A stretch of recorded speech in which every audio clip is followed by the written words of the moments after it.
گھر جاؤ، اللہ پہ بھروسہ کرو اور لاہور شریف پڑھو، لا حول ولا قوت الا باللہ العلی العظیم، اس تسبیح کو پڑھو۔ فرماتے ہیں میں اور میری بیوی نے پڑھنا شروع کیا، اللہ کی ذات پہ بھروسہ اور اس تسبیح کو پڑھو۔ فرماتے ہیں ہم پڑھ رہے تھے، بھروسہ اللہ پہ تھا، دروازے پہ دستک ہوئی، باہر گئے تو اللہ نے فضل کیا، بیٹا دروازے پر موجود تھا اور اکیلا نہیں آیا، 400 بکریاں بھی ساتھ لایا۔ تو اس سے پوچھا بھئی یہ کہاں سے آئیں؟ تو وہ کہنے لگے جہاں مجھے باندھ رکھا تھا انہوں نے، وہ لوگ سو گئے تھے، میں نے تھوڑی جدوجہد کی، میرے ہاتھ کھل گئے اور میں باہر نکلا تو یہ بکریاں تھیں، میں 7 بکریاں بھی لے آیا۔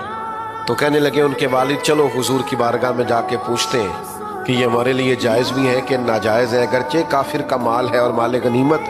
تو حضور سے جا کے پوچھا تو محبوب فرمانے لگے یہ سارا میرے رب نے تیرے لیے بندوبست فرمایا ہے۔ تو جب اللہ بندوبست کرتا ہے نا تو وہ یرزقہ من حیث لا یحتسب، پھر